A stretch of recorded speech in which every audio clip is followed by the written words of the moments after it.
Hello friend, welcome back to channel. आज की video में हम बात करने वाले हैं idea of nationalism given by Shri Aurobindo, यानी राष्ट्रवाद के ऊपर श्री औरोबिंदो के द्वारा दिए गए जो विचार हैं उनकी। तो सरल शब्दों में समझते हैं कि according to Shri Aurobindo what is nationalism. उनके अनुसार राष्ट्रवाद क्या है, वो राष्ट्रवाद को कैसे देखते थे, इस देश के प्रति उनका जो प्रेम था, जो आपका लगाव था, इस देश के प्रति उनका जो इमोशन आपके जुड़े हुए थे, उसको उन्होंने किस रूप में परिभाषित किया। चाहे वो इस देश के लोगों के प्रति हो, आपके उनके जो भाव थे, उनके प्रति उनका जो प्रेम था, वो उसको किस रूप में आपका परिभाषित करते थे।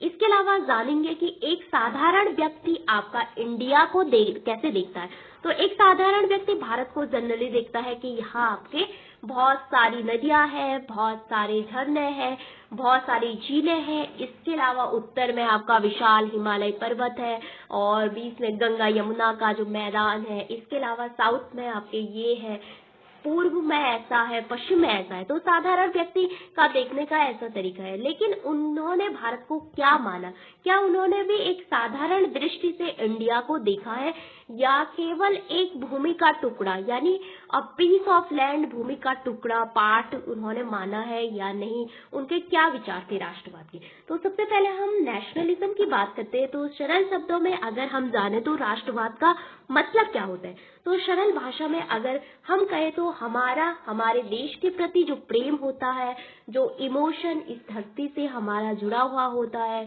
जो जुड़ाव हमारे देश के प्रति होता है, यहाँ के लोगों के प्रति हमारे अंदर, हमारे दिल में जो प्रेम की भावना होती है, उसको हम आपका जनरली राष्ट्रवाद कहते हैं। कई बार हम कहते हैं कि मेरा जो संस्कृति है काफी सुपीरियर है, काफी मुझे अपनी संस्कृति पे आपका काफी गर्व है, मैं उसके लिए कुछ भी बलिदान कर सकता हूँ, कुछ भी सरेंडर कर सकता हूँ। इस तरह से हम राष्ट्रवाद को परिभाषित करते हैं। तो श्री औरोबिंदो ने किस प्रकार से अपने नेशनलिज्म के विचार दिए। क्या उन्होंने भी ये माना कि सुपीरियर माना, इंफीरियर माना या नहीं। क्या वो बोलते थे कि आपका राष्ट्रवाद सर्वोच्च है। इस तरह से उनके जो विचार थे उनको जानेंगे। तो सबसे पहले पिछली वीडियो में हमने बात की थी श्री औरोबिंदो के बेसिक, यानी उनके जो जीवन है, उनके जो बेसिक लाइफ है उसके बारे में। तो वहां पे हमने देखा था कि श्री औरोबिंदो को हम कैसे देखते हैं। तो वहां पे हमने बात की थी, इनको हम एक फिलोसफर यानी एक दार्शनिक, जो कि दर्शनों के ज्ञाता थे, उनके तौर पे उनको जाना जाता है इसके तौर पे। इसके अलावा हमने बात की थी कि उनको एक ग्रेट पोइट यानी एक प्रसिद्ध कवि माना जाता है। इसके अलावा एक लेखक भी, ऑथर भी उनको माना जाता है, जिनके द्वारा आपकी बहुत सारी बुकों, किताबों की रचना की गई, बहुत सारी किताबें लिखी गई और एक ग्रेट पोएम, एक प्रसिद्ध पोएम भी लिखी गई, जो कि केवल एक कविता नहीं है। और उस पोएम का नाम है आपका सावित्री, जो कि आपके महाभारत से रिलेटेड है। सावित्री और सत्यवान की कथा, जो कि स्पिरिचुअल एक पोएम है। और ये केवल पोएम नहीं है, बल्कि एक विशाल ग्रंथ के तौर पे भी इसको जाना जाता है। और इसमें आपकी 24,000 के राउंड पंक्तियां हैं, जो कि काफी मोटिवेट करती है हर इंसान को। तो वो उनकी एक प्रसिद्ध पोएम है, एक प्रसिद्ध कृति है श्री औरोबिंदो की। इसके अलावा हमने देखा था, अगर हम उनके जीवन की बात करें तो उनके लाइफ को हम 2 पार्ट में डिवाइड करते हैं। फर्स्ट पार्ट में हमने देखा था कि वो एक रेवोल्यूशनरी क्रांतिकारी थे, यानी एक आपका क्रांतिकारी राष्ट्रवादी के तौर पे आपका काम करते थे। ओके, तो यहाँ पे उन्होंने कांग्रेस की जो नीतियां थी उसकी काफी आलोचना की, उनको काफी क्रिटिसाइज किया कांग्रेस को, उनके मॉडरेट व्यू के कारण, उनका जो दक्षिणपंथी विचारधारा थी उसके कारण। कभी भी उन्होंने इंडियन नेशनल कांग्रेस को आपका ज्वाइन नहीं किया। उनके विचारों की आपका काफी आलोचना करते थे, चाहे वो राष्ट्रवाद को लेके, जो आपका इंडियन नेशनल कांग्रेस का विचार था कि हमें हमारा लैंड दे दो, विनती करके, पिटीशन, प्रार्थना पत्र देके। तो इन्होंने बोला कि आपको मांगने से आपका धरती नहीं मिलेगी, आपकी लैंड, आपकी भारत माँ आपको आपके भिक्षा में मांगने से नहीं मिलेगी। ये आपका हक है, ये आपका अधिकार है। और जब हम हक की बात करते हैं तो ये हमें लेना ही होगा। अगर वो हमें प्यार से नहीं देते तो हमें क्या करना पड़ेगा, छीनना पड़ेगा, हमें स्नैच करना पड़ेगा। तो यहाँ पे जो जितने भी आपके क्रांतिकारी थे, गरम दलवादी, उनका ये व्यू हुआ करता था कि हमें प्रार्थना पत्र से आजादी कभी नहीं मिलेगी आपकी। इसके अलावा हमने देखा कि जो बाद में उनका सेकेंड हाफ में जो लाइफ का जो पीरियड था वो आध्यात्मिकता में कन्वर्ट हो जाता है या एक स्पिरिचुअलिज्म में कन्वर्ट हो जाता है, जहाँ पे वो मानव मुक्ति के लिए आपका कार्य करते हैं। फिर एक्टिव पॉलिटिक्स को आपकी छोड़ देते हैं। तो जेल में 1908 में उन्हें अलीपुर मतलब बम षड्यंत्र में गिरफ्तार किया जाता है। तो वहां पे जब जेल जाते हैं तो वहां जेल में उनको वासुदेवम शर्वम इति के दर्शन होते हैं, जहाँ पे भगवान श्री कृष्ण कहते हैं कि आपका कार्य अब एक्टिव पॉलिटिक्स में खत्म हो चुका है, आपको अब अपने देश के जो लोग हैं उनकी मुक्ति के लिए, उनका जीवन का असली अस्तित्व क्या है उसके लिए काम करना। अगर भारत आज नहीं तो कल नहीं तो उसको एक दिन आजाद होना ही है, वो उसकी नियति में लिखा है कि उसको आजाद होना है। तो उस भारत को आपका कौन राह दिखाएगा, उसको कौन बताएगा कि दुनिया में आपकी इम्पोर्टेंस क्या है, दुनिया में आपका अस्तित्व क्या है, आपको नियति ने क्यों बनाया है, आपको आपका चुनाव नियति ने क्यों किया है, ये कौन बताएगा। उनके जो सनातन धर्म है उसके बारे में उसको कौन बताएगा। तो मानव मुक्ति के लिए वो कार्य करते हैं, मनुष्य के जीवन पे काफी बल देते हैं कि हमारा इस धरती पे असली अस्तित्व क्या है। तो इस कारण से उन्होंने मानव जीवन को एक छोटे से एक सूत्र में पिरो दिया, बोला कि ऑल लाइफ इज योगा। हम अपने जीवन में कुछ भी करें, अगर हम उसको भगवान की सेवा के रूप में, भगवान की भक्ति के रूप में करते हैं तो वही हमारे लिए मतलब योग है। चाहे आप खाना बनाते हो, चाहे आप कुछ भी करते हैं, अगर आप उसको एक योग के रूप में करते हैं तो आपको कहीं वन में जाने की, कहीं घर बार छोड़ने की, अपने बच्चे, अपने माता पिता, घर गृहस्थी, आनंद का जीवन छोड़ने की कोई आवश्यकता नहीं है। कहीं वन में जाके संन्यास धारण करने की कोई आवश्यकता नहीं है। आप इसी जीवन में अपने घर गृहस्थी में आपका क्या कर सकते हैं, योग कर सकते हैं।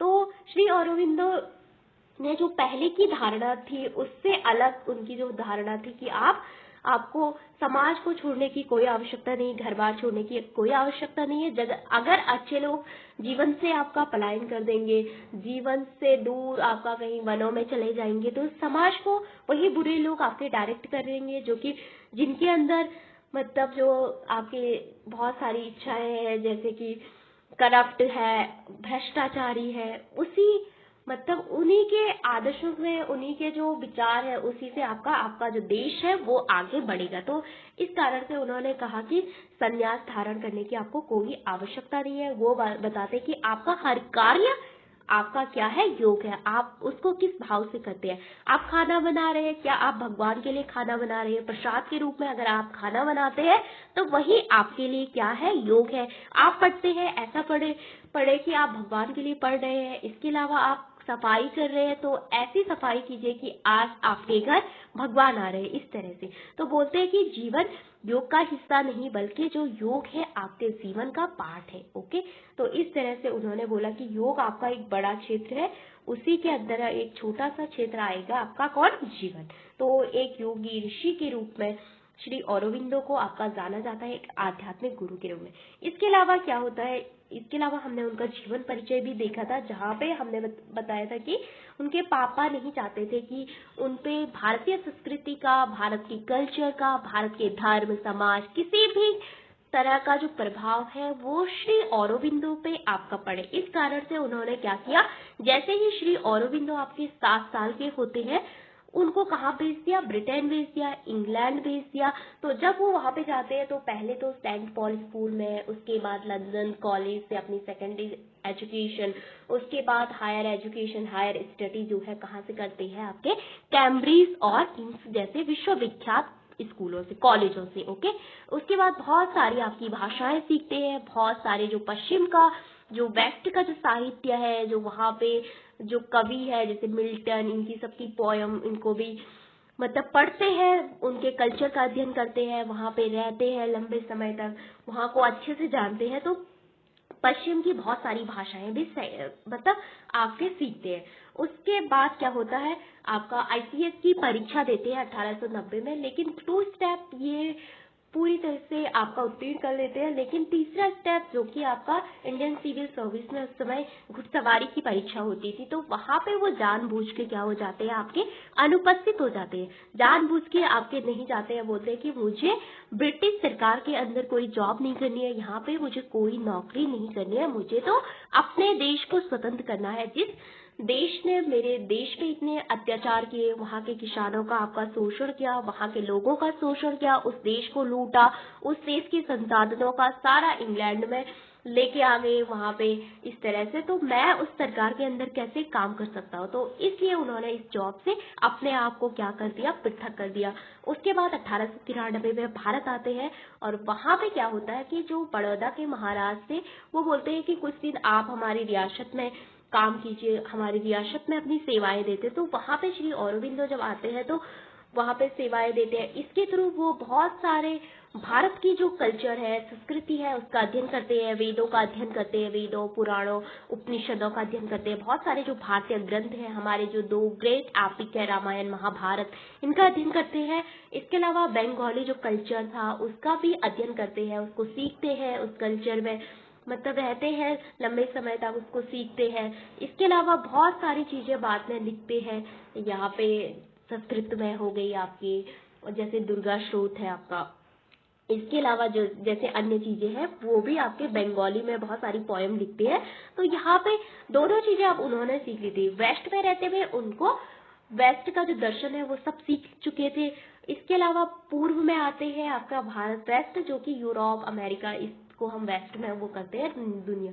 फिर आता है पूरब में जो भारत हो गया, अन्य देश हो गए, तो यहाँ पे भारत के कल्चर का अध्ययन करते हैं। तो इस कारण से उनको क्या कहा जाता है, आपका एक ग्रेट सिंथेसाइजर, यानी एक महान संश्लेषक कहा जाता है, क्योंकि उन्होंने पूर्व के जो कल्चर है उसका भी अध्ययन किया और पश्चिम का जो कल्चर है उसका भी आपका क्या किया, अध्ययन किया। ओके, तो इस कारण से श्री औरोबिंदो को क्या कहा जाता है, महान विचारक के तौर पे, ग्रेट सिंथेसाइजर के रूप में इनको जाना जाता है। फिर क्या होता है आपका 1905-6 में बंगाल का विभाजन होता है। तो यहाँ पे जो कांग्रेस की नीतियां थी और जो आपके लॉर्ड कर्जन की जो पॉलिसी थी उसका काफी मतलब क्रिटिसाइज करते हैं, उसकी आलोचना करते हैं। जो ब्रिटिशों की जो नीति थी कि फूट डालो शासन करो, यानी हमें भारत की एकता को तोड़ना है, हमें बंगाल की एकता को तोड़ना है। तो बंगाल जो है आपका हमारे स्वतंत्रता संग्राम का गढ़ हुआ करता था, क्योंकि सबसे ज्यादा जो शोषण है किसका हुआ, बंगाल का हुआ। तो बहुत सारे क्रांतिकारी वहीं से आपके उभर के आए, जहाँ सबसे ज्यादा शोषण होता है, जहाँ सबसे ज्यादा लोगों को दबाया जाता है, वहीं से आपकी चिंगारी उठती है। तो राष्ट्रवाद उन लोगों में इतना भरा हुआ था कि ब्रिटिशों ने बोला कि अब हम जब तक इसके टुकड़े टुकड़े नहीं कर देते, जब तक हम इनकी एकता को नष्ट नहीं कर देते, इनकी हिंदू मुस्लिम की यूनिटी है उसको नहीं तोड़ देते, तब तक हम वो नहीं कर सकते, तब तक हम आगे नहीं बढ़ते। इसलिए उन्होंने बोला कि हमें अपनी फूट डालो और राज करो की जो नीति है उसके तहत बंगाल को तोड़ना होगा, इनकी जो यूनिटी है उसको तोड़ना होगा। तो यहाँ पे जो बिहार हो गया, उड़ीसा हो गया, आपका झारखंड हो गया, कहीं ना कहीं आपके बंगाल का पार्ट हो, बहुत बड़ा था बंगाल, और बहुत सारे लोग आपके बंगाल से, बहुत सारे क्रांतिकारी आपके आते थे, जैसे खुदीराम बोस हो गए, प्रफुल्ल चाकी हो गए, जो कि कभी किंग्स पोर्ट पे आप पे बम फेंक देते थे। ओके, फिर आपका जो राजाराम मोहन रॉय हो गए, इसके अलावा स्वामी विवेकानंद हो गए, और बहुत सारे जो विचार, जगदीश चंद्र बोस हो गए, बहुत सारे आपके बंगाल से आते थे। तो बंगाल के लोगों में वो नेशनलिज्म की भावना भारत के अन्य पार्ट के जो लोग हैं उनसे भी ज्यादा आपकी भरी हुई थी। तो इस कारण से उन्होंने बोला कि बंगाल को तोड़ना है। तो यहाँ पे श्री औरोबिंदो अपनी पत्रिका वंदे मातरम के तहत आपकी उसमें काफी आलोचना करते हैं, उसका उनका जो न्यूज़पेपर था। इसके अलावा यहाँ पे एक्टिव पॉलिटिक्स में आपके आस आते हैं और बोलते हैं लोगों को अपने देश की वस्तुओं का आप इस्तेमाल कीजिए, अपने देश की जो भी चीजें हैं उनका इस्तेमाल कीजिए, विदेशी की जो वस्तुएं हैं उसका बहिष्कार कीजिए। तो स्वदेशी और बाइकॉट यानी बहिष्कार और नेशनल एजुकेशन पे उन्होंने काफी बल दिया। इसके अलावा आपने सुना होगा कि रक्षाबंधन उत्सव भी वहां पे मनाया गया था। जैसे रविन्द्रनाथ टैगोर ने बोला कि हमें अपनी यूनिटी को आपका अगर बढ़ाना है तो हमें एक दूसरे को राखी बांधनी होगी। तो इस तरह से वहां पे लोग कार्यक्रम चला रहे थे जो हमारे फ्रीडम फाइटर थे वो, तो बंगाल में फिर से वो एकता को स्थापित करने के लिए। तो फिर बंगाल विभाजन यहाँ पे मतलब घोषणा होती है, लेकिन बाद में 1911 में इसको रद्द किया जाता है। यहाँ पे जॉर्ज पंचम दिल्ली दरबार आपका सजाया जाता है 1911 में। तो कुछ लोग आपके लॉर्ड हार्डिंग पे बम फेंकते हैं, तो बाद में आपका वहीं पे राष्ट्रगान पहली बार आपका गाया जाता है इस तरह से 1911 में रविन्द्रनाथ टैगोर जी के द्वारा। और यहाँ पे क्या होता है, बंगाली विभाजन रद्द हो जाता है। अब बात करते हैं 1907 की। तो 1907 में कांग्रेस में डिस्प्यूट आ गया था। इनके विवादों के कारण दो पार्ट में आपकी डिवाइड हो जाती है। एक पार्ट में आपकी बन जाती है जो मॉडरेट व्यू वाले लोग होते हैं, जो बोलते हैं कि हमें जो आजादी है वो आपकी कैसे मिलेगी, जो पुराने तरीके थे इनके की प्रेयर करना, पिटीशन, प्रोटेस्ट करना, ये बोलते हैं कि हमें आजाद होना है तो यही आपकी नीति होनी चाहिए। तो यहाँ पे डिस्प्यूट हो जाता है इन दोनों में, ये बढ़ जाते हैं। तो श्री अरबिंदो इनको क्रिटिसाइज करते हैं, इनकी आलोचना करते हैं, बोलते हैं कि आजादी आपका अधिकार है, आपको भिक्षा नहीं मांगनी चाहिए। आजादी के लिए हमें उसको मतलब लड़ के लेना है, हमें उसको अगर वो प्यार से हमें आजादी नहीं देते हैं तो हमें उसको छीनना पड़ेगा, बलिदान देना पड़ेगा, तभी हम अपनी मातृभूमि को, अपने देश को आपका आजादी दिला पाएंगे। तो यहाँ पे उन्होंने कांग्रेस की नीतियों की काफी आलोचना की थी। किसने? जो लाल बाल पाल वाला जो ग्रुप था, जिसमें बाल गंगाधर तिलक हो गए, आपके लाला लाजपत राय हो गए, फिर बिपिन चंद्र पॉल हो गए, श्री अरविंदो किसमें थे, आपके जो एक्सट्रीमिस्ट ग्रुप था, जो क्रांतिकारी राष्ट्रवादी जो लोग थे उसमें थे। तो यहाँ पे दो ग्रुप बन जाते हैं इंडियन नेशनल कांग्रेस के। एक था उदारवादी, दूसरा था जो नरमवादी, दूसरा था गरमवादी। ओके, गरम विचारधारा के लोग जो कि बोलते थे कि हमें तुरंत आपकी आजादी चाहिए और ऐसे ऐसे रेवोल्यूशन करके, ओके, एस्टीम उनके आइडिया होते थे। तो इन्होंने न्यू लैंड्स फॉर ओल्ड नामक जो इनका पत्रिका थी, जहाँ पे नया दीपक करके वो बताते हैं कि इनकी आलोचना करते हैं, इनके जो तरीके थे पुराने तरीके, उनकी आलोचना की नरम पंथियों की। किसने? श्री अरबिंदो ने। अब बात करते हैं बाद में क्या होता है आपका 1916 में, 1516 में गांधी जी भारत आते हैं। वहां पे कांग्रेस जो थी आपकी बटी हुई थी, दो पार्ट में डिवाइड था, बाद में उनको एक किया जाता है, बाद में एक हो जाती है, लखनऊ समझौता होता है वहां पे। तो एक मास मूवमेंट को यानी अगर पैन इंडिया लेवल पे बात करें तो जो राष्ट्रवादी जो मूवमेंट था आपका, स्वतंत्रता संग्राम आंदोलन था, वो आपका गांधी जी के आने के बाद ही एक नया लेवल पे पहुंचता है। पहले तो बहुत सारे एलिट क्लास के लोग इनको वो करते थे, जनता इसमें शामिल नहीं थी। एक रीजन में आपका विद्रोह लड़ रहा है, दूसरा दूसरे रीजन में लड़ रहा है, तीसरा अपने रीजन में लड़ रहा है, केवल अपनी आजादी की मांग करे। तो गांधी जी बोलते हैं कि हमें पूरे देश की आजादी की मांग करनी है। तो राष्ट्रवाद की जो फीलिंग है, राष्ट्रवाद की जो भावना है, एक नेक्स्ट लेवल पे आपकी बढ़ जाती है गांधी जी के आने के बाद।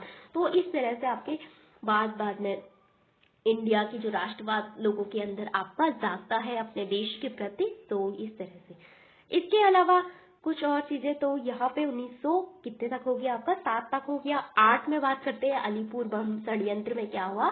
तो यहाँ पे क्या होता है, कुछ लोग क्या कर रहे थे, आपके बम बनाने की प्रैक्टिस कर रहे थे, जिसमें श्री अरबिंदो के भाई भी आपके शामिल थे।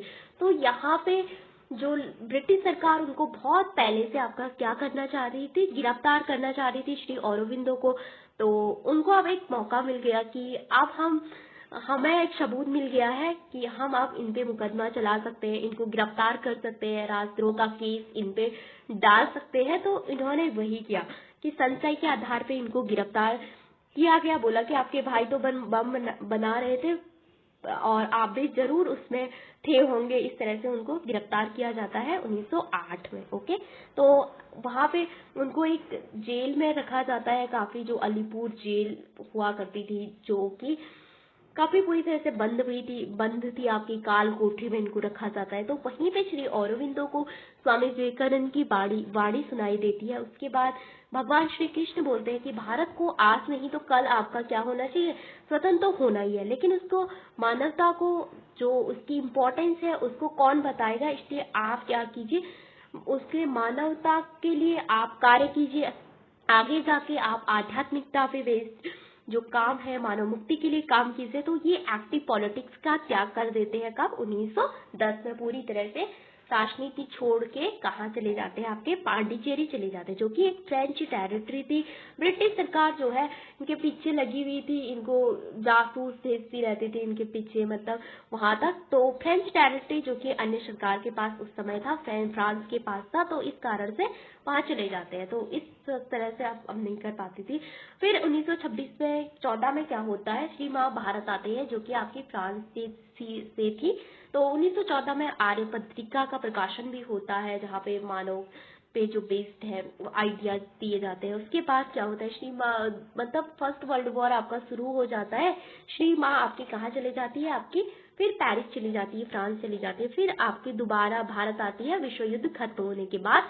तो फिर श्री औरोबिंदो आश्रम की स्थापना होती है, उसके बाद बहुत सारी चीजें होती है। तो लास्ट में बात करते हैं 1950 में। तो ये हमने पिछली वीडियो में आपका सब कुछ पढ़ा था। अब हम बात करते हैं कि उनके जो नेशनलिज्म के आइडिया थे, उनके जो राष्ट्रवाद के आइडिया थे वो क्या थे। तो सबसे पहले हम बात करते हैं उनके राष्ट्रवाद के आइडिया। तो उन्होंने भारत को कैसे देखा, तो सबसे पहले हम बात करेंगे वेस्टर्न नेशनलिज्म का जो आइडिया था वो क्या था। तो जो वेस्टर्न नेशनलिज्म का आइडिया था वो क्या था, आपका सेल्फ ओरिएंटेड था, आपका जो कि खुद पे बल देता था, काफी संकीर्ण था, नैरो था, आपका टेरिटरी बनाने की बात करता था, बोलता था कि एक नेशन जो है उसको एक सरकार बनाती है, उसको एक टेरिटरी के रूप में देखता था। और जो मेटेरियलिस्ट था, यानी जो भौतिकवादी था आपका, कि कहीं जाना है आपको, वहां पे संसाधनों को लूटना है, फिर अपने देश में उसको ले जाना है, देश का शोषण करना है। तो इस तरह से उसका नेचर जो था क्या था, मेटरलिस्ट था। लेकिन श्री औरोबिंदो ने जो राष्ट्रवाद को देखा, बोला कि राष्ट्रवाद क्या है, भारत क्या है, एक केवल एक पार्ट नहीं है, केवल एक भूमि का टुकड़ा नहीं है, केवल एक मतलब पीस ऑफ लैंड नहीं है, बल्कि ये क्या है, साक्षात देवी माँ आदिशक्ति का शरीर है। जो कि आपका जिस प्रकार से जो महिषासुर मर्दिनी जो थी, आपकी महिषासुर का वध करने के लिए लाखों करोड़ों जो देवता थे, उन्होंने अपने संयुक्त पुंज से आपका क्या किया था, महिषासुर मर्दिनी का निर्माण किया था। वैसे ही इस देश की जो जनसंख्या है, इस देश के जो करोड़ों लोग हैं, जो करोड़ों पीपल है, लगभग 30 करोड़ लोग उस समय भारत में थे।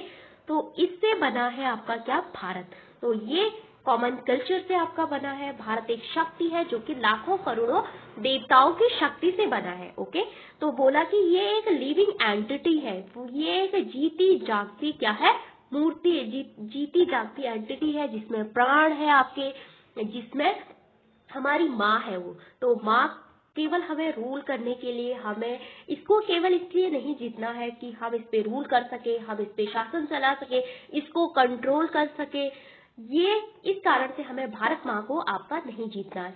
भारत माँ को हमें, हमारी जो माँ है उसको आपका वापस लेना है। माँ तो अपनी होती है, और माँ जो है केवल हमारा पालन पोषण ही नहीं करती है, केवल हमें जन्म ही नहीं देती है, बल्कि हमें हर रोज आगे बढ़ने के लिए क्या करती है, प्रेरणा भी देती है। इसलिए भारत को आजाद कराना हमारा परम कर्तव्य है। इस धरती के साथ हमारे बहुत सारे आपके क्या जुड़े हुए हैं, इमोशन जुड़े हुए हैं। ये एक जीती जागती एक जीवित इकाई है, लिविंग एंटिटी है, और इससे हमें क्या होता है, सब कुछ मिलता है। इसलिए इसे आजाद कराना हमारा क्या है, बेसिक राइट है, हमारा धर्म है। जिस प्रकार से कोई जो राक्षस जो है, शत्रु जो है माँ पे अटैक करता है, तो बेटे पे क्या गुजरती है उस समय, तो बेटा इसको सहन नहीं कर सकता है कि किसी राक्षस ने आपकी माँ पे अटैक किया। तो बेटे का परम कर्तव्य उस समय बन जाता है रक्षा करना, अपने माँ, उसका उत्तरदायित्व है अपनी माँ की रक्षा करना, उसको आजाद करवाना हमारा परम धर्म है। तो भगवान ने बोलते हैं कि इसकी कमांड हमें सौंपी है, इसको आजाद कराना हमारा परम कर्तव्य है, और इसकी रक्षा करना हमारा परम कर्तव्य है। तो यही श्री औरोबिंदो का स्पिरिचुअल नेशनलिज्म था। तो ब्रिटिशों का क्या था, केवल उस समय जो भारत के अन्य जो कांग्रेस, जैसे कांग्रेस का जो आइडिया था कि हमें केवल पॉलिटिकल फ्रीडम चाहिए, आपकी केवल राजनीतिक जो आजादी है उसकी बात करते थे। हमें टेरिटरी बनाना है, हमें इस पे मतलब गवर्नमेंट, अपने खुद से गवर्नमेंट मतलब बनानी है यहाँ पे, और ये हमारा भूमि का टुकड़ा है, इसको वापस लेना है। तो इस पे हमें देश को अपने तरह से हम आपका चला सके। इन्होंने इस आइडिया को भी क्रिटिसाइज किया, बोला कि केवल पॉलिटिकल फ्रीडम आपकी जरूरी नहीं है, केवल आप इसको टेरिटरी नहीं बना सकते, माँ पे कभी कोई रूल नहीं कर सकता है, माँ पे कोई शासन नहीं किया जाता है आपका। माँ तो आपकी रक्षा करने के लिए होती है, माँ की तो केवल हम रक्षा करते हैं, और माँ हमें प्रेरणा देती है और बोलते हैं कि ये धरती मेरी माँ है, ये धरती मेरी मदर है। ये कि कोई टेरिटरी नहीं है, कोई पीस ऑफ लैंड नहीं है जिसको कि कोई गवर्नमेंट आपका बनाती है, जिसको आपको इसलिए ऑक्यूपाई करना है, इसलिए आपको इस को जीतना है जिससे कि आप इस पे शासन कर सके। तो इस तरह से उन्होंने नेशनलिज्म के जो ब्रिटिशर का जो आइडिया था वेस्टर्न नेशनलिज्म का, उसको भी क्रिटिसाइज किया, और जो कांग्रेस का आइडिया था कि हमें पॉलिटिकल फ्रीडम चाहिए, उसको भी आपका क्या किया, क्रिटिसाइज किया। तो बोलते हैं कि राष्ट्रवाद एक धर्म है, एक कर्तव्य है, एक ड्यूटी है, एक रिलीजन है, और हमें अपने देश को आजाद कराना हमारी प्रायोरिटी है। हमारे अपनी भारत माँ को हमें आजाद करना है। माँ पे किसी और का हक कभी नहीं हो सकता है, माँ तो हमारी है, और माँ पे भी हमारा केवल मेरा अधिकार नहीं होता है। माँ पे आपका केवल इसलिए कि मैं अपनी माँ को कंट्रोल कर सकूं, अपनी माँ को ऐसे कर सकूं, तो इसलिए हमें इसको नहीं जीतना है। तो राष्ट्रवाद केवल एक राजनीतिक कार्यक्रम या नहीं है, बल्कि राष्ट्रवाद एक धर्म है जो कहाँ से आया है, आपको ईश्वर ने दिया है, और इसे आपको जीना होगा। ईश्वरीय कार्य है, इसे कुचला नहीं जा सकता है, और राष्ट्र में ईश्वर को महसूस करना ही क्या है, श्री अरबिंदो के अनुसार राष्ट्रवाद है। तो उन्होंने कैसे माना राष्ट्रवाद को, केवल भूमि का टुकड़ा नहीं है, भारत एक जीती जागती एंटिटी है, जिसमें प्राण है, जिसमें आपका शक्ति है। ओके, तो लाखों करोड़ों देशवासियों की शक्तियों से बनी है, और ये हमारा परम कर्तव्य है इसको वापस लेना।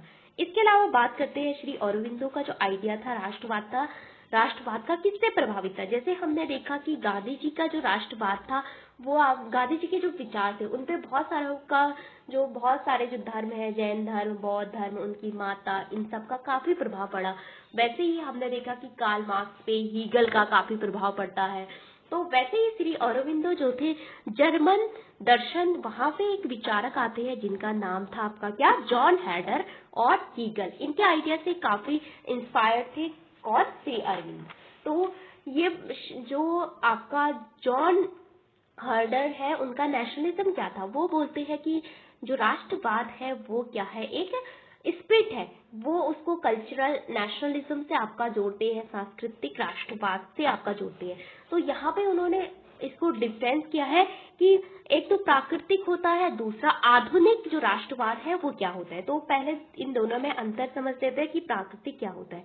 तो जैसे कि अगर भारत की बात करें तो यहाँ पे क्या था कि जब भी आपने स्कूल की बहुत सारी बुक्स में ये पढ़ा होगा कि भारत के हम बहुत सारे लोगों को आपका जानते नहीं है, बहुत सारे कौन किस पार्ट में रहता है, कौन कहाँ पे रहता है, कौन कैसी लैंग्वेज बोलता है, लेकिन फिर भी हम जब राष्ट्रवाद की बात आती है तो एक दूसरे से अपने आप को मतलब सटा हुआ एफिलिएट महसूस करते हैं। वो क्यों? क्योंकि हम पहले से एक कॉमन कल्चर शेयर करते हैं, बहुत पहले से आपका हमारी एक सनातन संस्कृति रही है। ये देश जो है एक सनातन धर्म की लैंड रही है, इस कारण से हम एक दूसरे से अपने आप को जुड़ा हुआ महसूस करते हैं।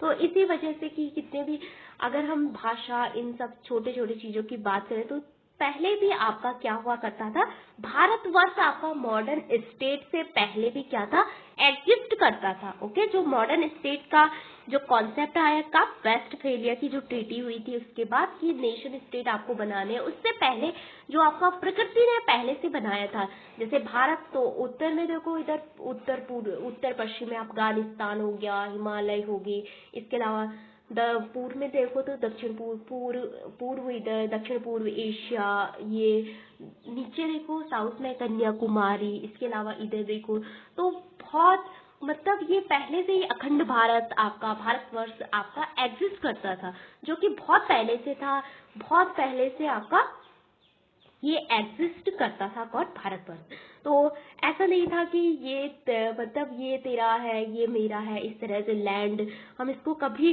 वो नहीं कर सकते। तो ऐसे ही श्री अरविंदो ने कहा कि राष्ट्रवाद जो है आपका डिस्क्रिमिनेशन करना कभी नहीं सिखाता है, आपका भेदभाव करना कभी नहीं सिखाता है। ये हम सुपीरियर है, हमारा राष्ट्र, आप इंफीरियर हो, हमारा राष्ट्रवाद सर्वोच्च है, ऐसा राष्ट्रवाद कभी नहीं सिखाता है। और ये हमारा राष्ट्रवाद तो सबको लेके चलता है आपका, तो सबको प्रोटेक्ट करना हमारा धर्म है, सबको आपका सबके मतलब भारत की रक्षा करना हमारा कर्तव्य है, ये हमारी माँ है, इस पे हमारा हक है, इस तरह से वो बल देते हैं। तो प्राकृतिक राष्ट्रवाद क्या है आपका, बहुत पहले से एग्जिस्ट करता था, किससे भी कि जो आधुनिक मॉडर्न नेशन स्टेट का कॉन्सेप्ट है। और मॉडर्न नेशन क्या बोलते हैं? ये बोलते हैं कि आपको क्या करना है, आधुनिक जो राष्ट्रवाद है वो बोलता है कि नेशन स्टेट डिसाइड होती है, आपकी सॉवरेनिटी होती है, जो राज्य के तत्व है उसमें सरकार होती है, टेरिटरी होती है आपकी। तो ये इस तरह से राष्ट्रवाद को करते हैं। तो मॉडर्न स्टेट से पहले भी भारतवर्ष हुआ करता था। उससे पहले क्या हम भारत के हिस्सा नहीं थे? क्या भारत उससे पहले नहीं था? इस तरह से प्राकृतिक राष्ट्रवाद ये ऐसे मानते हैं कौन?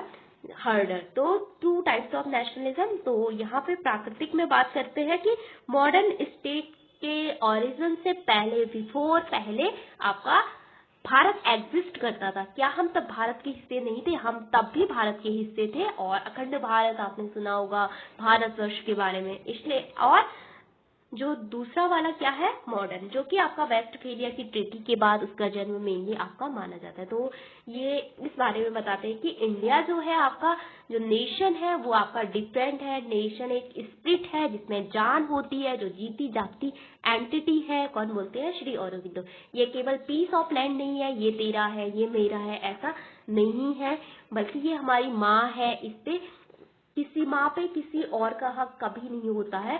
और हम इस धरती के, इस माँ के बच्चे हैं। और माँ का अस्तित्व भी अपने बच्चों से ही होता है, बच्चों का अस्तित्व उनकी माँ से होता है। इसलिए हमें इसको प्रोटेक्ट करना हमारा परम कर्तव्य है। ये श्री अरबिंदो के विचार थे। तो यहाँ पे टू टाइप्स ऑफ नेशनलिज्म। तो जर्मन जो दार्शनिक है आपके, जो फिलोसफर है कौन? हर्डर और हीगल से आपका काफी प्रभावित थे कौन? श्री अरबिंदो का जो राष्ट्रवाद का आइडिया था। इसके अलावा स्वामी विवेकानंद के जो आइडिया है उससे भी आपका काफी इंस्पायर थे। तो उन्होंने बोला कि राष्ट्र केवल टेरिटरी बनाना, गवर्नमेंट बनाना, संप्रभुता होना आपका राष्ट्रवाद नहीं है। तो ये इसके अलावा जर्मनी में आपने देखा होगा आगे जाके हिटलर का जो मिशन था कि पूरी जर्मनी को यूनिफाइड करना, किस आधार पे, एथनिक नेशनलिज्म का जो आइडिया था कि यहूदियों को मारो उस तरह से। तो वो भी आपका पहले से ही, मतलब जो उसको भी हम किस में रख सकते हैं, आपका नेचुरल नेशनलिज्म यानी प्राकृतिक राष्ट्रवाद। वो भी मॉडर्न स्टेट का आपका कॉन्सेप्ट नहीं था, जो कि काफी एग्रेसिव है। आपका राष्ट्रवाद कभी किसी को मारना आपका नहीं सिखाता है, जो कि हिटलर ने आपका जर्मनी में आपका फॉलो किया। वहां पे होलोकॉस्ट करके इस तरह से। तो आज आपने सुना होगा होलोकॉस्ट जो डे है उसको भी आज सेलिब्रेट किया जाता है। मतलब सेलिब्रेट तो नहीं बल्कि उनकी याद में बहुत सारे जो यहूदी है उनकी हत्या की गई थी, उसको भी आपका उनके लिए मनाया जाता है इस तरह से। तो ये हमने देखा श्री अरबिंदो की राष्ट्रवाद का आइडिया। इसके अलावा राजनीतिक कार्यवाही के सकारात्मक तरीके क्या थे? तो गुप्त क्रांतिकारी प्रचार को काफी फॉलो करते थे। लेखन और भाषण के माध्यम से आपने सुना होगा कि लेखनी की ताकत इतनी ज्यादा थी कि वो अपने मतलब लेखनी के थ्रू किसी भी का भी माइंडसेट तैयार करने के एक महत्वपूर्ण टूल है। ओके, तो माइंडसेट बदलने का। निष्क्रिय प्रतिरोध हो गए आपके, कल जानेंगे निष्क्रिय प्रतिरोध और सत्याग्रह में क्या अंतर होता है। विदेशी सामान का बहिष्कार, ब्रिटिश शिक्षा का बहिष्कार और असहयोग आंदोलन। इसके अलावा स्वराज की अवधारणा। तो इन्होंने बोला कि राष्ट्र के लिए आपकी पॉलिटिकल फ्रीडम भी इम्पोर्टेंट है। विदेशी नियंत्रण से मुक्ति सबसे पहले हमें चाहिए। फिर बोलते हैं कि व्यक्ति के लेवल पे हमारा जो आत्म विकास है उसके लिए हमें खुद पे नियंत्रण, व्यक्ति की स्वतंत्रता की काफी बात करते हैं, क्या अच्छा है क्या बुरा है, जिसमें बात करते हैं जिसकी सत्यचित आनंद की। जब आप अपना अस्तित्व इस धरती पे जान लोगे तो आप इन सब चीजों में आपका नहीं पड़ोगे, भौतिकवादी चीजें। ओके, फिर बोलते हैं मानवता की स्वतंत्रता। तो फिर बात करते हैं मानवता की एकता के बारे में, मानवता की स्वतंत्रता, जो कि ऑरोविल इसका एक उदाहरण आपका देखा जाता है। तो स्वराज का मतलब क्या होता है? आत्मशासन, ना कि केवल राजनीतिक। तो भारत में सबसे पहले स्वराज की बात तिलक से भी पहले किसने की थी?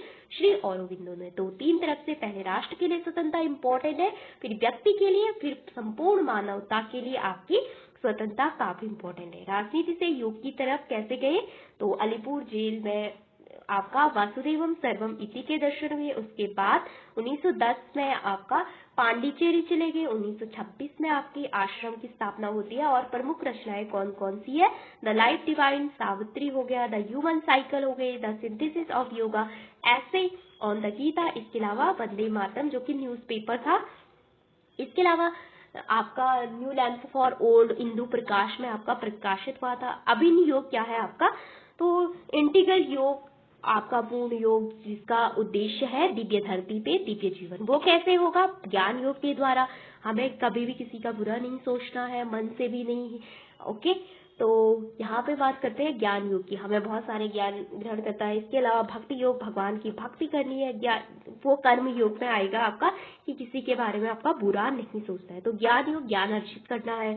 ओके, तो लक्ष्य संसार का त्याग नहीं बल्कि जीवन का रूपांतरण है। तो उन्होंने ट्रांसफॉर्मेशन पे काफी बल दिया, मतलब मोक्ष पे उतना बल नहीं दिया, बल्कि हमें संसार को छोड़ के कहीं नहीं जाना है। इसी धरती पे इसी रूप में आपका क्या करना है, ट्रांसफॉर्म करना है, चेतना को वो बदलना है। ओके, चेतना को ट्रांसफॉर्म करना है। तो वही पूर्ण योग का उद्देश्य था, दिव्य धरती पे दिव्य जीवन इसी धरती में। और वो जीवन कैसे होगा आपका, दिव्य होगा।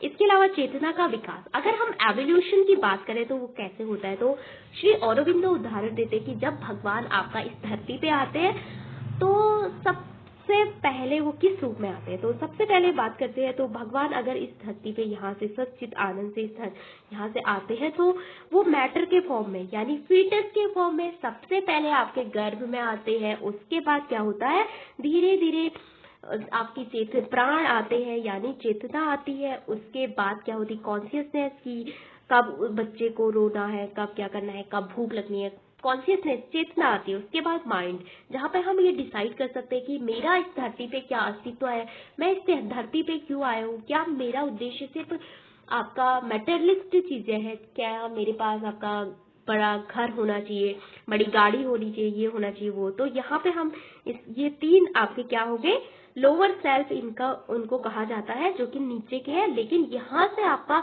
ऊपर जाने के लिए, यहाँ से आपका सुपर माइंड में आपका जाने के लिए काफी संघर्ष करना पड़ता है खुद से भी। तो सत्यचित आनंद, जहाँ पे हम भगवान की बात करते हैं तो सत्यचित आनंद जो कि जीवन का सर्वोच्च लक्ष्य है, सत्यचित आनंद की बात करते हैं। तो तीन हो गए आपके लोअर सेल्फ, तीन हो गए आपके हायर सेल्फ। तो इसकी बात करते हैं तो यहाँ पे सत्यचित आनंद आपने कई बार सुना होगा।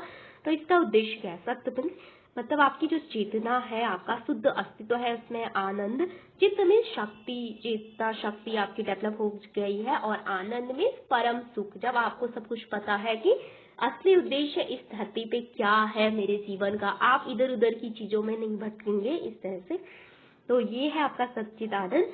तो ये व्यक्तिगत स्वतंत्रता से इन्होंने इसको रिलेट किया है कि स्वतंत्रता का अर्थ इसी अवस्था को आपका प्राप्त करना है, किसको, सच्चित आनंद को, व्यक्तिगत स्वतंत्रता के लेवल पे। ओके, तो महापुरुषों के श्री औरोबिंदो के मतलब को लेके क्या विचार थे, जैसे कि रविन्द्रनाथ टैगोर कहते हैं कि अगर दुनिया को भारत का संदेश किसके माध्यम से आपका जाएगा तो श्री औरोबिंदो के माध्यम से। और भारतीय विचारकों में किनको राजकुमार प्रिंस की संज्ञा किसने दी, श्री औरोबिंदो को, तो इनका नाम है रोमा रोला। इन्होंने उनको माना कि ये भारतीय विचारकों में से राजकुमार है। कौन, श्री औरोबिंदो यानी प्रिंस है। तो नोबेल प्राइज के लिए 2 बार इनका नॉमिनेशन हुआ था, ये भी हमने पिछली वाली वीडियो में आपका पढ़ा था। तो आज की वीडियो में हमने श्री औरोबिंदो के राष्ट्रवाद के आइडिया देखे, जहाँ पे मेनली वेस्टर्न नेशनलिज्म को क्रिटिसाइज किया कि केवल बोला कि टेरिटरी बनाना, किसी को लूटना, किसी देश के संसाधनों को आपने लूट लिया, कुछ समय तक बोला कि ये राष्ट्रवाद है इस तरह से। और बाद में आपने क्या किया, उस देश को वैसे ही उसको छोड़ दिया, जब उसके संसाधन आपके खत्म हो गए तो आपका राष्ट्र छुमंतर हो गया, इसकी उन्होंने आलोचना की। फिर इंडियन नेशनल कांग्रेस का कि केवल पॉलिटिकल फ्रीडम चाहिए, उन्होंने बोला कि आज तक ब्रिटिशर आप पे शासन कर रहे थे, वो आपकी पॉलिसी बना रहे थे, अब क्या हो गया, रूल आपके पास आ गया, आपको पॉलिटिकल फ्रीडम मिल गई, आप भी फिर वैसे ही रूल बनाएंगे, वैसे ही शासन करेंगे जैसे वो कर रहे थे। तो हमें मातृभूमि को केवल शासन करने के लिए, इस पे अधिकार जमाने के लिए, इस पे कंट्रोल करने के लिए इसको नहीं जीतना है। इसको जीतना है कि हम आगे बढ़ सके, हम अपनी माँ की रक्षा कर सके। और ये केवल भूमि का टुकड़ा नहीं बल्कि ये साक्षात भगवती माँ का आपका शरीर है, एक जीवंत शक्ति है, एक लिविंग एंटिटी है। कौन, इंडिया। ओके, तो ये हमने पढ़ा। इसके अलावा देख लेते हैं कुछ और चीजें। तो राष्ट्रवाद के पैगंबर और पूर्ण योग दृष्टा श्री औरोबिंदो का ये राष्ट्रवाद हमने पढ़ा। तो पिछले वीडियो में हमने ये भी देखा था कि इनको राष्ट्रवाद के पैगंबर के तौर पे जाना जाता है। इन्होंने आपका जो पश्चिमी और पूर्वी जो दर्शन है उनको संश्लेषित किया, इस कारण से आपका क्या कहा जाता है, ग्रेट सिंथेसाइजर कहा जाता है। इंटीग्रल योग के माध्यम से इन्होंने क्या किया, मानव चेतना के विकास के लिए अपना जीवन समर्पित किया। भारत की स्वतंत्रता को एक आध्यात्मिक आवश्यकता के रूप में जाना। तो भारत की जो राष्ट्रवाद है उसको किससे कनेक्ट किया, आपका जो राष्ट्रवाद था उसको आध्यात्मिक, क्योंकि ये सब जो जितने भी थिंकर है कहीं ना कहीं जानते थे कि इस देश की जो मूल जरूरत है, इस देश का जो कल्चर है वो आपका आध्यात्मिकता के पे बेस्ड है। इसलिए उन्होंने राष्ट्रवाद को किससे जोड़ा, आध्यात्मिकता से। तो आध्यात्मिक राष्ट्रवाद इसको कहा जाता है। इंटीग्रल योग और मानव विकास सुपर माइंड हमने देख। तो आध्यात्मिक राष्ट्रवाद आपका हो गया इंटीग्रल योग और मानव विकास सुपर माइंड का उपयोग करके वन का उपयोग करके चेतना को उच्च अवस्था में बदलने की क्या ये एक प्रक्रिया है। सतचित आनंद में जो लोअर सेल्फ है उसको हायर सेल्फ में बदलने की प्रक्रिया को क्या कहा जाता है, सुपर माइंड। ओके, फिर आता है एक दिव्य पंथ के रूप में राष्ट्रवाद। तो श्री अरविंदो ने राष्ट्रवाद को केवल एक राजनीतिक आंदोलन नहीं बल्कि ईश्वर के एक धर्म के रूप में इसको परिभाषित किया जिसे हमें जीना है। ओके, राजनीतिक कार्रवाई और निष्क्रिय प्रतिरोध। एक छोटा है आपका सत्याग्रह और निष्क्रिय प्रतिरोध में क्या अंतर है, इसके बारे में हम जानेंगे कल। इसके अलावा इंटीग्रल योग जिसमें आपका ज्ञान योग, भक्ति योग, कर्म योग, ध्यान योग, इन सब का मिश्रण होता है, तब एक दिव्य धरती पे दिव्य जीवन की कल्पना इन्होंने की थी। ओके, तो ये हमने देख लिया कि ये क्या क्या था भारत के बारे में श्री औरोबिंदो के।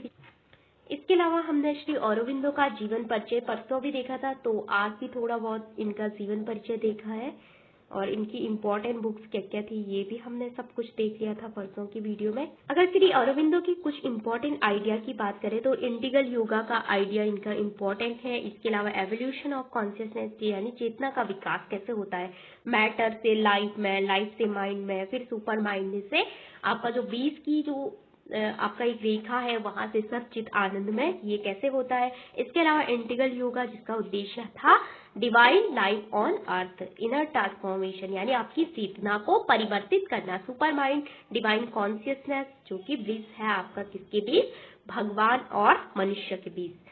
फिर साइक बीइंग क्या है, inner source guide for evolution. And यहाँ पे एजुकेशन पे इन्होंने बोला कि कुछ भी आपका बाहर से लिखाया पढ़ाया नहीं जाता है, सब कुछ हमारा अंदर होता है। और वर्ल्ड ह्यूमैनिटी का इनका जो आइडिया था आपका काफी इम्पोर्टेंट है वो। इसके अलावा जान लेते हैं कुछ और चीजें।